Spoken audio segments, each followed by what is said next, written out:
This is the You Winning Life Podcast, your number one source for mastering a positive existence. Each episode will be interviewing exceptional people, giving you empowering insights, and guiding you to extraordinary outcomes. Learn from specialists in the worlds of integrative and natural wellness, spirituality, psychology, and entrepreneurship, so you too can be winning life. Now, here's your host, licensed marriage and family therapist, certified neuro-emotional technique practitioner, and certified entrepreneur coach, Jason Wasser. Hey, everybody. Welcome back to the You Winning Life podcast. Today's guest is someone who I've had the honor of meeting through really incredible connections, who was gracious enough when we first met to help me out with a little bit of my own business strategy. And then we finally met in person a few months ago through another buddy, Evan Stewart, at his Obsessed conference.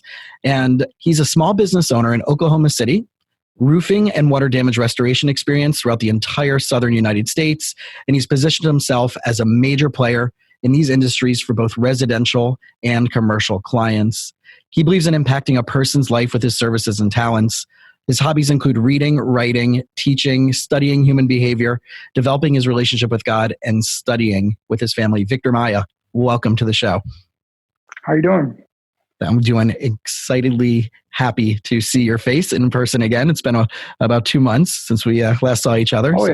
So welcome back. So I know that one of the things that I loved talking to you about was your own backstory, was your history of coming from where you started and to where you're at now. So for those people out there who are just hearing about you for the first time, let's spend a few minutes just on that, on your story and your experiences. Yeah, I cut off for a little bit, but you were saying about my backstory. So a little bit about me, man. I mean, I was just talking about this a couple of days ago to some book editors. And literally, man, I mean, I was talking about my story, and literally, I want to tear up a little bit, man, because I was go back to the past because of where I started. You know, I mean, people always talk about coming to, starting from poverty, and I always ask myself, what is poverty to them? Because poverty can mean a lot of different things. And going back to my past is, I remember being in Mexico, taking a shower with a cup and a bucket, and all I remember is dirt roads everywhere. So, you know, I mean, a lot of people would think about it like, hey, I got it real bad. And don't get me wrong. I always go back to my past is that I didn't have it that bad as my brothers and my sisters. They had it worse. You know, I mean, I was always called the mama's boy. And literally, that's what I was. I was a mama's boy, you can say. And my mom, you know, she came here to the United States as an immigrant. And the reason why was because, you know, she got tired of the life in Mexico. A little bit about my mom. She used to go fishing at night just to go and fish to feed my brothers and sisters. And she got tired of that, you know, living in poverty. So, I mean, she did whatever it took as a mother. So she got to the United States. Then after that, we came along. And there's two things I always remember, man, when I passed the border. Not when I passed the border, when I was a kid. One of those moments was when I was 7 years old. I remember arriving to Houston, Texas, and seeing all those glass buildings and saying to myself in Spanish, like, man, aquí voy a hacer algo grande, which, let me translate that. That's I'm going to do something big here. And I was asking myself, man, like, why did I do this? Why did I say that to myself? And one day I was journaling, man. And I journaled to myself. It's like, duh, Vic, all you knew was dirt roads and taking a shower with a cup and a bucket. You thought you were another planet. And literally, that was one of the moments. And the second moment was when I was 10 years old. It was my mother, man. My mom, she used to work 2 or 3 jobs all the time. And my mom gets home one time at 3 a.m. from late work. And I hear the door open. And I go running to her. And I'm saying, Mom, Mom, Mom, Mom. She's like, what happened, son? And I'm saying, Mom, I need 2 luggages. And she's like, for what? And I said, Mom, so I can fill them up with money and get us out of poverty. And literally, when I was a kid, that was my whole goal. It was to get us out of poverty. And literally, I mean, I always look back to the past because as I'm writing, one of those moments that I remember when I was a kid, it was my mom when we used to go to grocery shopping. My mom used to tell me in Spanish, hey, son, tell the cashier not to pass $120 because that's all we have. So it was very embarrassing all the time to tell the cashier, it's like, hey, that's all we can take. You know what I mean? We can't take all this. We can only take this. And then I remember walking from the grocery store about 3 miles to the apartments with a shopping cart because we didn't have a car. And so literally, I mean, we were risking ourselves all the time getting robbed, which my sister one time got robbed for her food stamps. And literally, I mean, always remembering that. And I'm like, which I'm thankful for them because I always say something that they can't take away from me. You know what I mean? What I'm talking about while I'm writing my book right now is about being in the hood, but also having books, being book smart, but also hood smart. That's what I call it. So literally, that's a little story about me, man, when I was growing up as a kid. So this idea that you had when you crossed over, you saw these big glass buildings and you said to yourself, I'm going to do something big. What was that like? So you were how old at that time? 7. You were 7 years old. And to have this concept, have this idea of building something big, like what were the next steps? What was your commitment? What was your life like, right? Going to school, learning English, adjusting to a new culture, a new country. What did you have to commit to? What did you have to have your mindset at every day in order to get from where you are then to where you are now? I would say doing more and learning more.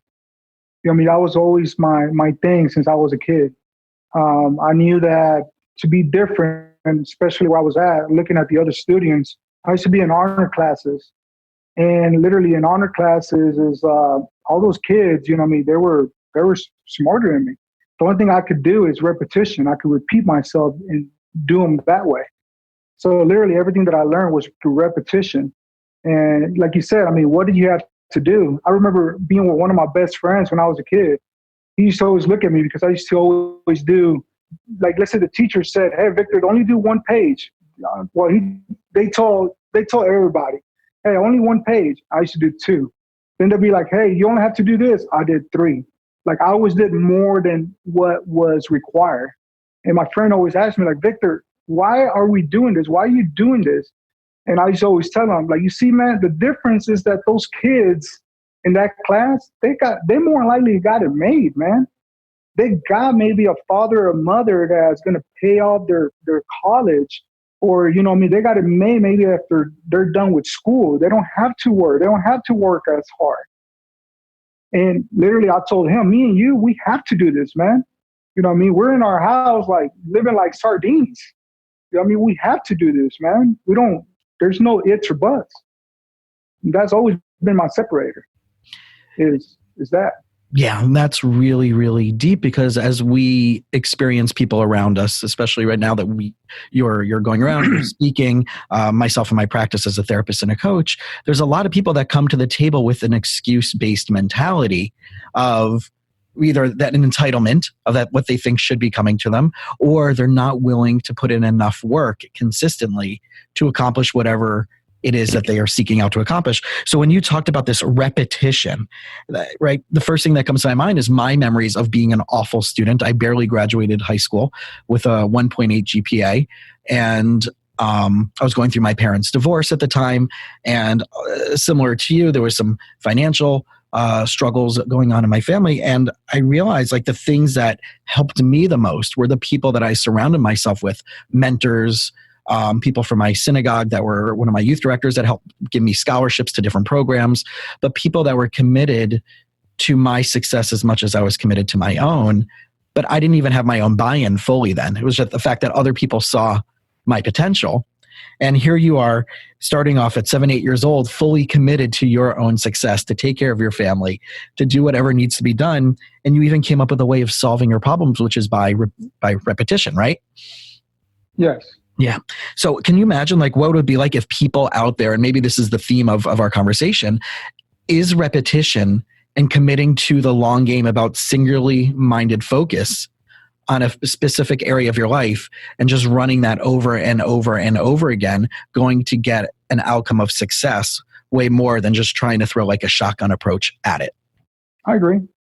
Now, one thing I would say, you just got to keep it real, because one thing I would say is seeing other entrepreneurs, especially on social media, a lot of people will always talk like everything has been up here.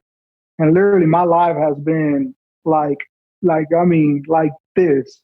Like literally, like I told you, my book and my message is conquer. I'm going to be speaking about how to conquer your life, your finances, your health. Everything. Because I have walked all kinds of things, man. From, like I said, being from the hood, I learned different methods, different things that other people never been around. Like I'm writing in my book about, hang around with drug dealers and hang around with all these guys that, that they didn't care. They did whatever it took to just get something. And literally there's something to learn from there. And everything I learned in the streets and also everything that I done wrong, from conquering addiction. I used to be a cocaine addict. So I conquered that. Conquering my health. I used to be 230 pounds at one point.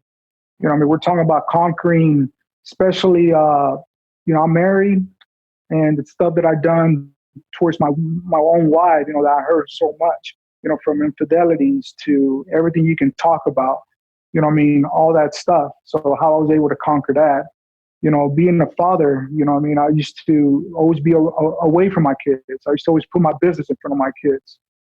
So it was always, I used to only see them 3 or 4 times a month. And literally how I was able to conquer that.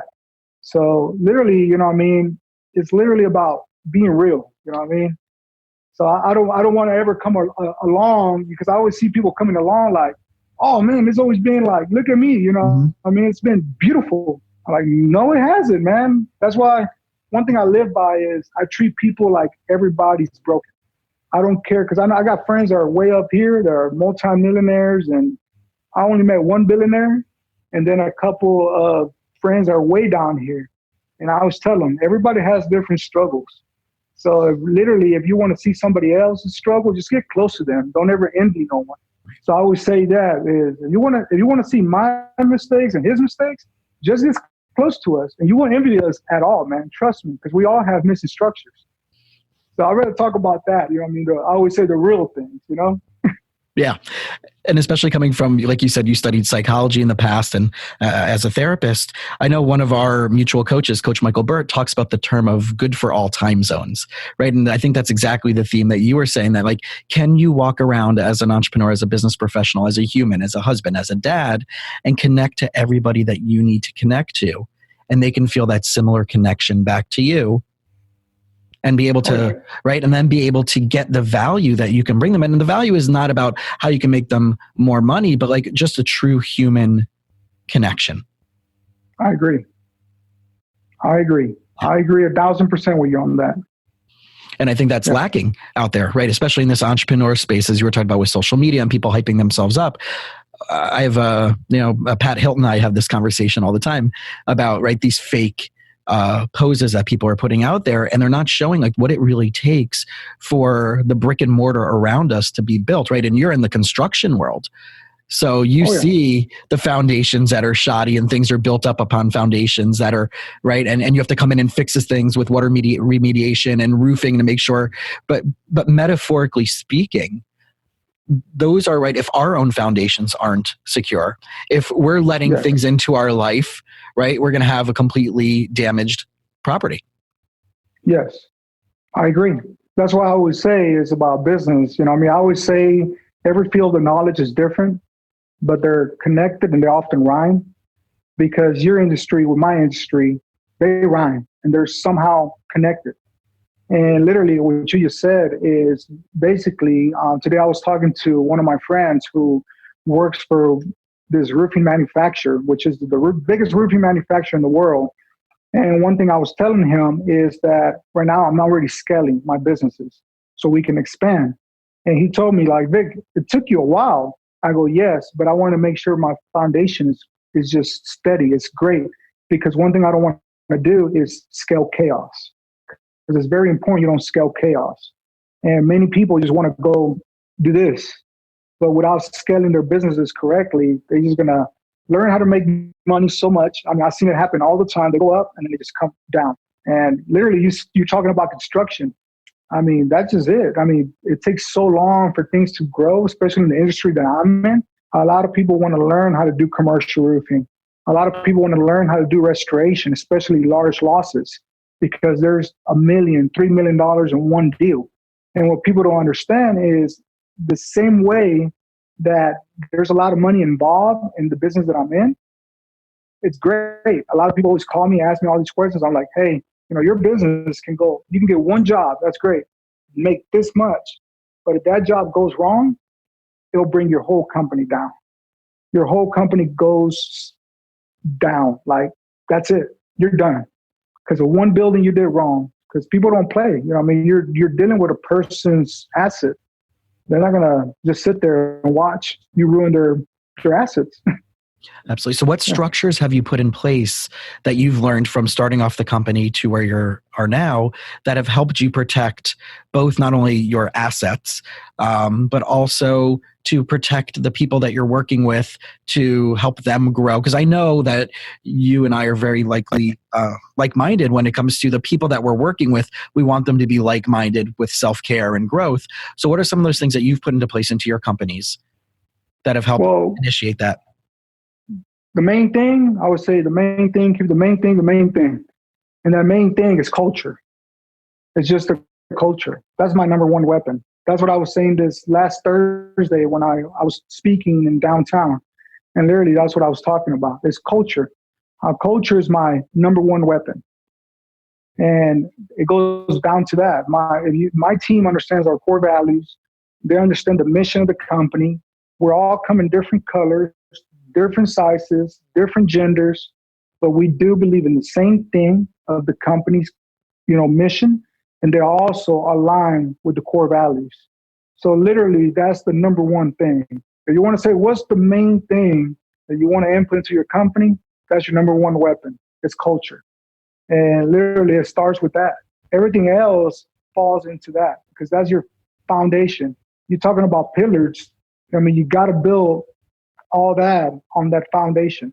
Because people always look at my companies like that, like, man, dude, your culture is strong. Like all these people that you have, they come in and they come with batteries included. How did you do that?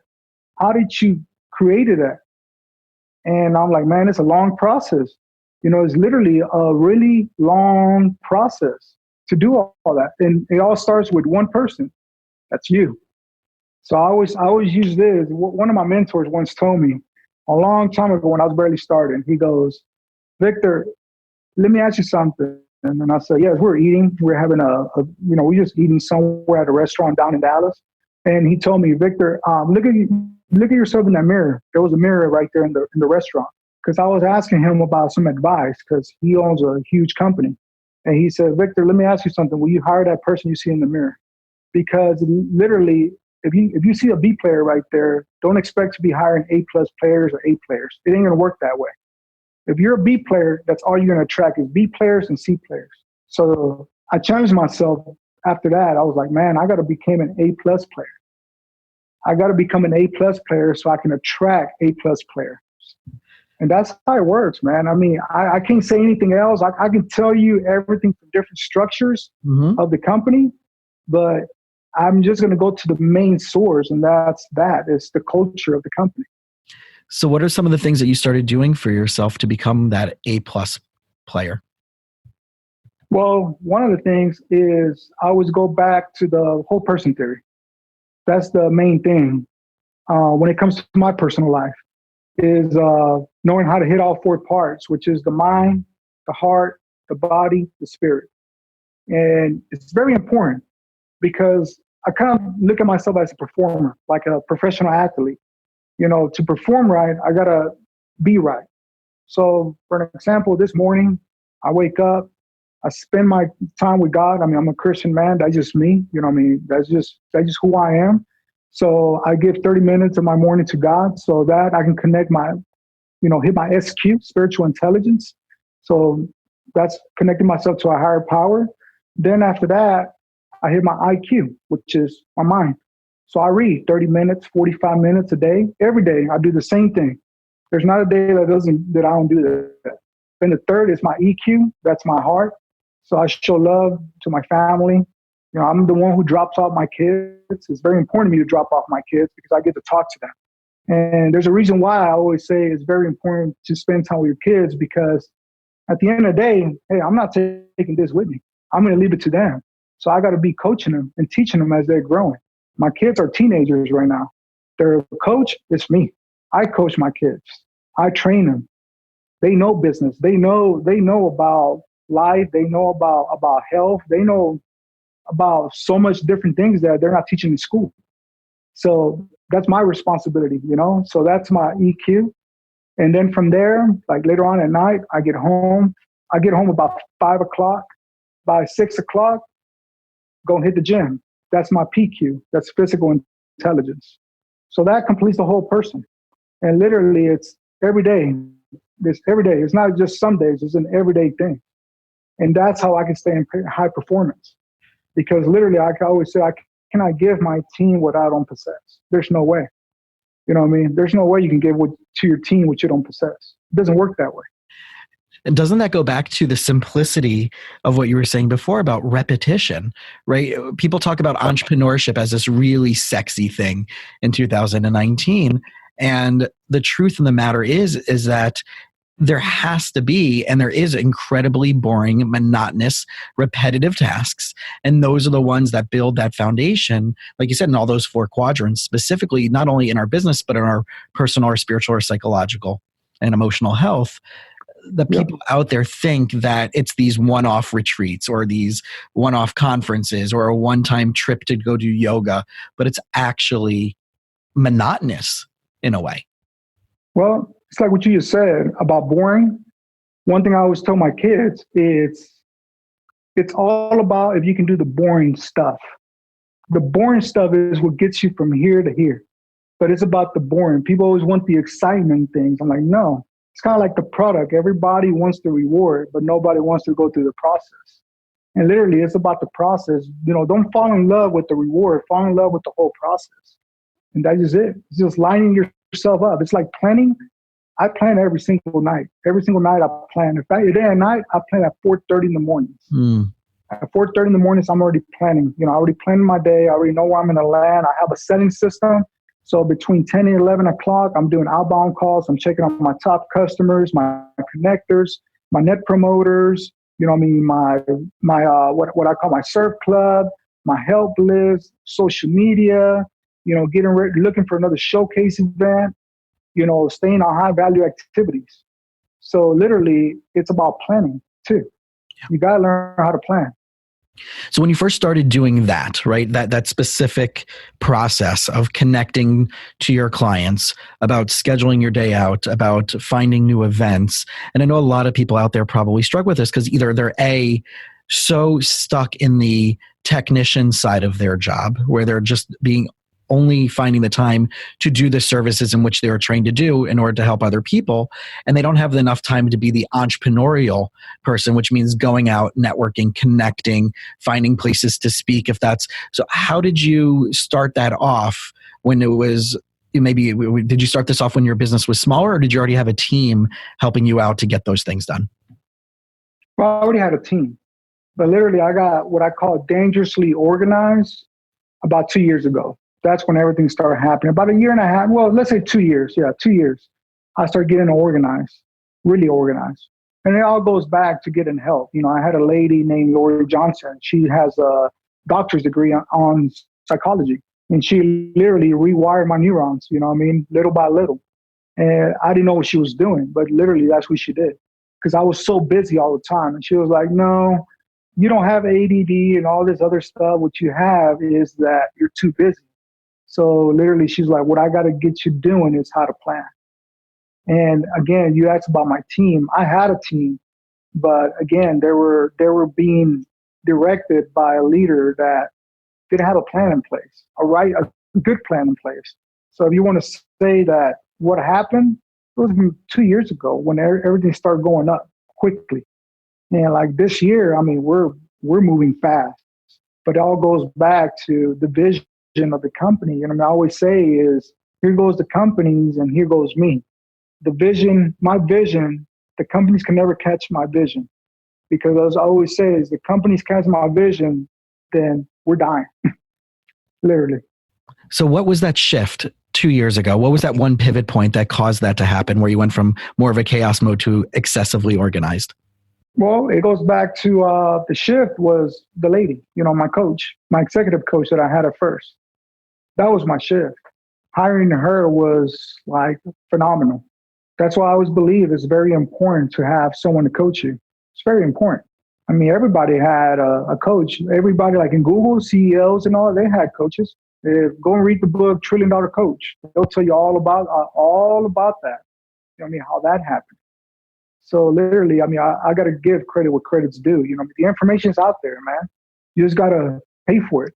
And I would say, if these people gave it to you for free, it's bad for you if they're giving it to you for free because you're not going to take it serious. So that's why I'd rather pay for it. That's why I would pay you, say, Matt Monero, Judge Graham. I'll pay Michael Bird and Grant Cardone and all these guys. I'll pay them for their services. I always do. That's because it's not for them. They don't need the money. I mean, come on, like right now, I think these guys that burn the ships, that AC boot camp, it's $3,000. You think $3,000 is going to make a difference in their life? Nothing. It's like, for them, it's just like nothing. But it'll be bad for them if they give it to you for free, because then you're not going to take it serious. So literally, it was till I started doing that. When I started going to these boot camps, started attending these conferences and paying for it. That's what really happened. Well, it's interesting how you say that, because my own backstory of being now in the mindset of being an entrepreneur, coming from the guy who was a therapist who believed that I'm only a healer, I'm only the guy who can talk to you, but I didn't see that whole bigger picture of what the capabilities are, not just from a therapy route, but also from mindset and coaching and helping people with their businesses and entrepreneurial families and stuff like that. That when I first decided to take that huge jump, a buddy of mine took 2 years to convince me to go to business finishing school, which is where I met Matt a few years ago. And that was right before he was going through his whole torch process. He was in the process of writing his book, You Need More Money. And he was just going through that whole thing of core competencies, core values, changing the culture of his company, right? That whole thing. And I got to witness that from someone who was tried and true and is running a radically successful $160, $170 million a year business, right? So for me, that first biggest step was the fear factor of going all in of just to a weekend. Like I've never done that before outside of my field of clinical training. And I felt like such an outsider in the room, even though there were other medical professionals and there were people in commercial real estate and construction and all these different things. But I never saw myself as a person who can compete at that level, for lack of a better word, where the value in myself was, can I take it bigger than just my small office in South Florida? And it wasn't until I started doing stuff like business finishing school with Matt and Rick Sapio, and then started connecting through that, through Matt, I have a lot of gratitude for, because it was through him I met Coach Burt at his book launch at the 10X conference in Vegas. And then through Coach Burt, I met you. And then, right. And then I met Evan, and so my circles and our circles have become so widened because the investments that we have made into ourselves. Oh yeah. And it just started with a weekend of me spending, I don't know, $800 to $1,000 for a weekend to be in front of Rick, who is a capital ventures billionaire, to happen to sit by chance next to Matt at the time when he was just attending business finishing school, to now 2.5, 3 years later, have this incredible network of people who I may not have as coaches professionally, but are mentors who I've worked with or partnered with or I'm collaborating with in a way that I never thought I would before. And I think that's the value and the beauty of people out there knowing, like, what's the long-term investment is creating an incredible network of people who are also doing similar minded things to you are, and are going to push you and motivate you to get there, because their investment as your friend is that. Oh yeah. No, I agree. And people don't understand that part, man, about connectivity. It's very important. I always say it's great. It is about who you know, but then when it's more about who you know than what you know, but as soon as you get to meet who you better know something. I always say that. You better know something, because they can literally feel it. You know what I mean? Absolutely. So yeah, it's you gotta invest in yourself. You can never go wrong with that. Strip everything away from me, but one thing they say is what I know. if you had 30 seconds with somebody to share this collective wisdom that you've gained, and you know that you'll never see this person again, and you want to give this incredible 30 seconds of motivation, what would you say to them? Take the roadmap instead of motivation. That's the most important part. Because one thing I always say is literally a roadmap will get you to your destination. It's like I always say, it's great to come with batteries included, which that's desire. Because many people just think about working hard. I mean, as my culture, I'm Hispanic. A lot of Hispanics are hard workers. But one thing I always say is that you need the skill and you need the knowledge. Because what happens if you're working so hard and you're going in the wrong direction?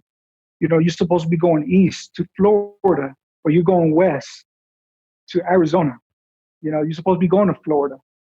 And literally, you're going at a fast pace, going all the way to Arizona, when you should be going that way. And literally, but if you have the skill and the right knowledge, imagine those two things plus the passion, going to Florida, I mean, hey, you're going to make a big impact. So don't ever forget that. Don't ever forget that you need all three things. And then from there, when you have all three things, you make it a habit. Awesome. So quickly before we run out of time, where can they find you? How can people connect with you? Well, you can connect with me on Facebook. You can you can look up Conquer Nation or Victor Maya, and you'll be able to find me. You also, if you want to even email me, victor@victormaya.com. Hey, I'll be more than happy to help you. Awesome. Victor, such an incredible honor to have you hanging out with us today. Hey, and I know that there's probably going to be some more stuff that we're going to want to tackle in the future. So I look forward to us being in touch and getting more incredible depth out of this conversation. Man, I thought you were going to be like a counselor to me today, man. I was like, all right, man. Let's see what he finds in me, man. I'm all right with that. He's a psychologist. Why not? We're gonna save that one for definitely the next episode as we have more opportunity and more time.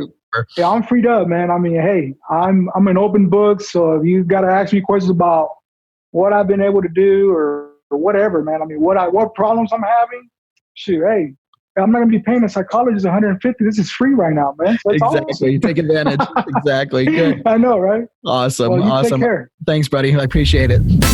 Thanks for listening to the You Winning Life podcast. If you are ready to minimize your personal and professional struggles and maximize your potential, we would love it if you subscribed so you don't miss an episode. You can follow us on Instagram and Facebook at Jason Wasser, LMFT.